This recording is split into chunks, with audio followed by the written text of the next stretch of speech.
We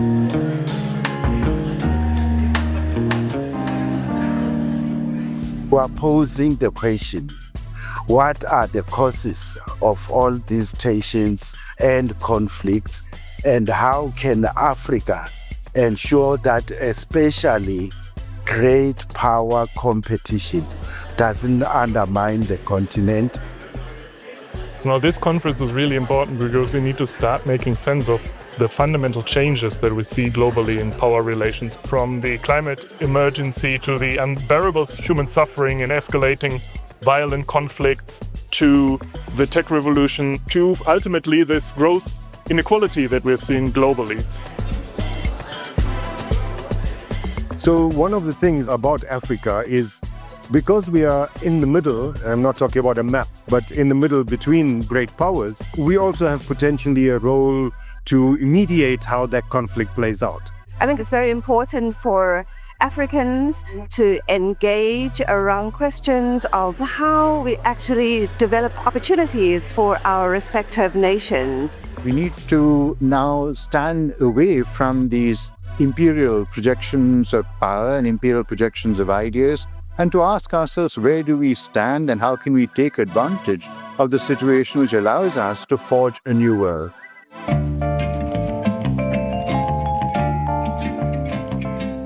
So I'd like to begin with a statement that was made by US Secretary of State Anthony Blinken, and he states that the post-Cold War era is officially over. Now we are seeing the emergence of new centers of power, which is creating a complex and a more dynamic world order. There's this great saying, when two elephants fight, it's the grass that suffers.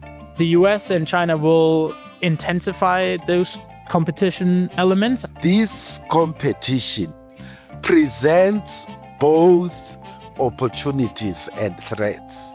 The first layer is about an Africa that fully appreciates its objective position in the evolving global political economy. The demographic dividend of a youthful population, arable land that is lying fallow, critical minerals that are in high demand, and the continent's geographic location are among the strategic attributes that Africa should fully take advantage of. The biggest part of the economy remains in private hands and not controlled by states. And that being the reality, we need to be looking at how this is going to be engaged. If the growing gap between the richest 1% and the 99% is to be managed. 70% of the continent is under the age of 35. By 2045, Africa will make up 25% of the world's population. The world's military manpower is on the African continent. The people who will be of fighting age, fit, able, energetic enough to be the cannon fodder are Africans. And you see some of that logic playing out in the composition of UN peacekeeping forces. As of last year, around 25% of global peacekeepers come from Africa. There's going to be a need to use conventional arms as much as possible, and you need bodies for that. South Africa has, I think, about 82% of the global platinum reserves, which is a very important mineral resource required in the automobile industry. Does that constitute power to influence the direction around the world? The minerals of the future that are predominantly in Africa, the green economy will be powered by minerals from the DRC. Cobalt, coltan. We are building a road from the DRC via Zambia into Mombasa to mine and take coltan out of the continent. Every single cell phone has to have coltan. 60% of the world's deposits of coltan sit in the DRC. Why are we spending 800 million to move it out instead of taking the 800 million and building a factory in the Congo and producing cell phones and graduating engineers in the Congo? Enhancing regional integration is very important to our strategic interests to actually work more cohesively as sub-regions of the continent and as a continent. It enhances our agency. We do have the largest number of votes within the General Assembly, but that can only be enhanced through a concerted regional integration. And that regional integration also has to support the creation of regional value chains. Since 2000, China's Africa strategy become more comprehensive and effective and more institutionalized. Think about the fact that Africa's percentage in global trade is only 3%. I can tell you, if you think about the sub-Saharan Africa's share in global trade, that has actually halved in merchandise exports now from around 3.5% back in the 1980s, 1990s. What is the African agenda in respect of technology and who shapes it? When we're talking about tech standards, are we going to adopt US tech standards to be like adopted in Africa? Are we going to subscribe to US tech standards? Are we going to subscribe to Chinese tech standards? We really need to prioritize developing African tech standards that foreign companies must adhere to when operating or investing in our region to avoid technological colonization.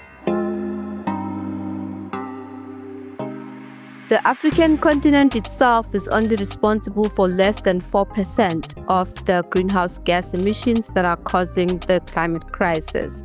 Developed countries under the Paris Agreement that have historically contributed to the climate crisis as well as the carbon emissions are obligated to provide financial support as well as technology to assist developing countries to reduce their own emissions. However, we have seen that this has not been the case.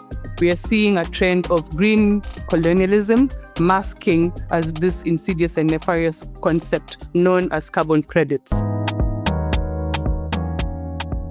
The resources that are required in the now declared war at a trade level between the US and China is taking place on this continent. The critical minerals that they are talking about are here. It means in those countries where those critical minerals are, there's going to be trouble going forward.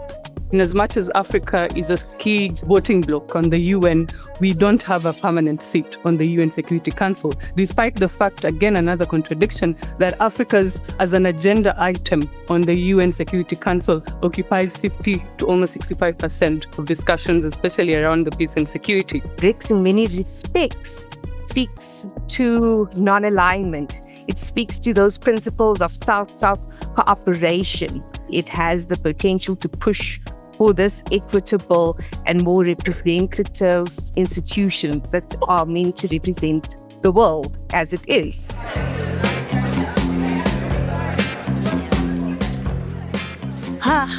End of day one. It went very well. Lots and lots of lessons. My hope for tomorrow is that we're going to actually get to thinking about some of these issues in that more practical sense of what do we do? How do we respond to these problems? We're looking forward to day 2, and we've got the minister coming in, so it will be interesting to hear the new Minister of International Relations, what his take is in terms of these discussions.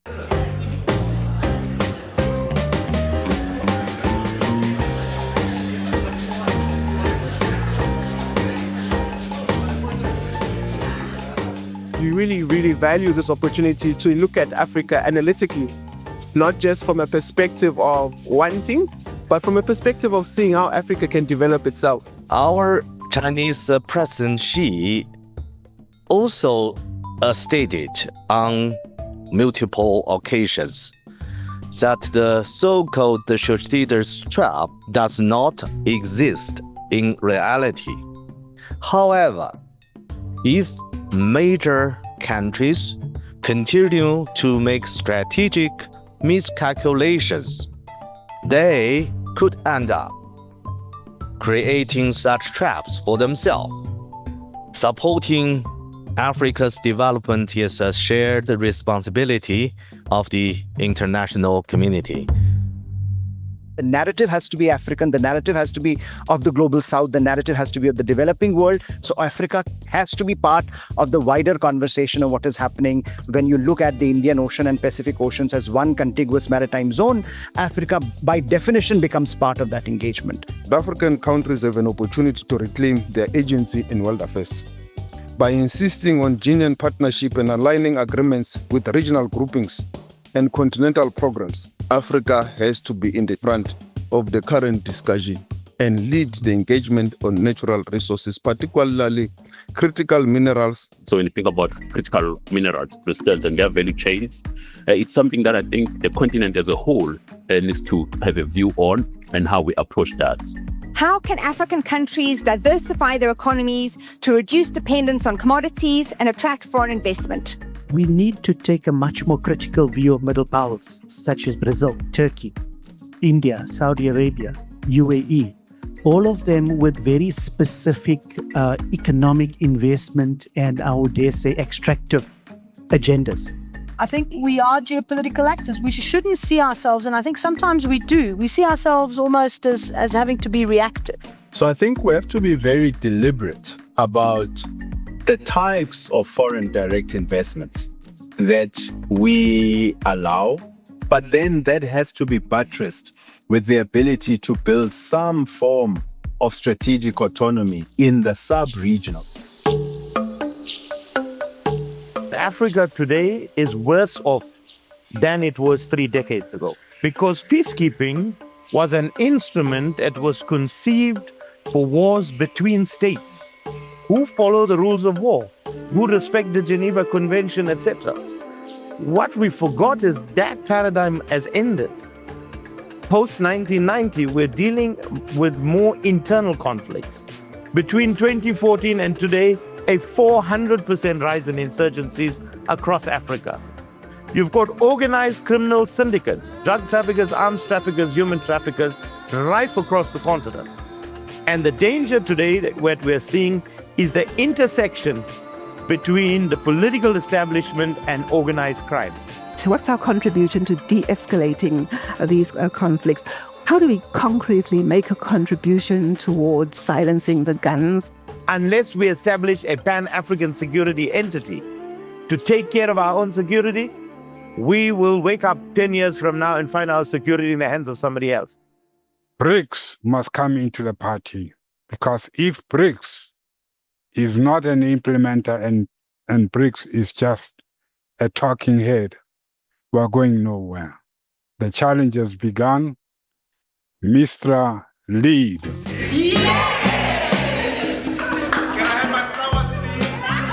I feel like we've covered quite a large area of conversation on how to develop strategies, on how to think about the futures that we're experiencing. And I feel like there is room for us to take this work even further in rooms that are important, in rooms that make decisions, and in rooms that will make a difference. The Global South needs to look at the issues that the Global North is not looking at, and develop its own competencies in that. What stood out was, I think, a greater confidence in Africa to look at the world through its own lens rather than the lens of others. I suppose you can see from my excitement that this is one of the most impressive events that we have hosted as MISTRA. As you know, all that has happened here is meant to inform the book that we'll be publishing on the Thucydides trap. It's one of the best conferences that we have ever had as MISTRA.